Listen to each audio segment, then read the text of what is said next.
I think it's very easy to judge Oglethorpe by its cover. It's a very small school, but I've had a lot of hands-on opportunities. Every class I've taken after my first year has course-embedded research, whether it's just papers or if it's actually in the lab. It's definitely pushed me to think about what I can do with the skills I've learned. Not to get too sappy, but I am first gen and the first one to do science in my family. Getting through the first 4 years of school, I was like, obviously I can do it. I just have to put my mind to it. I can get through it. Dr. David Laws III has given me the opportunity to do research with him guided and independently, and he's definitely pushed me to do more than what I've ever thought I could. When I got to my research abroad in England, I think it was a little bit intimidating, but they were very impressed with how much I knew.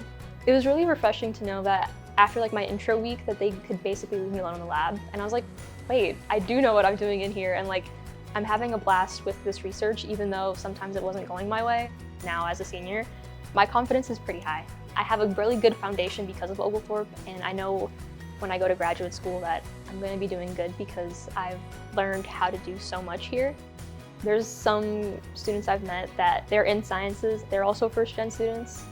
I'm like, well, I'm doing it, you can do it. I think it's nice to build not necessarily someone to look up to, but someone is in the room already, so you're not so scared to get to that room also.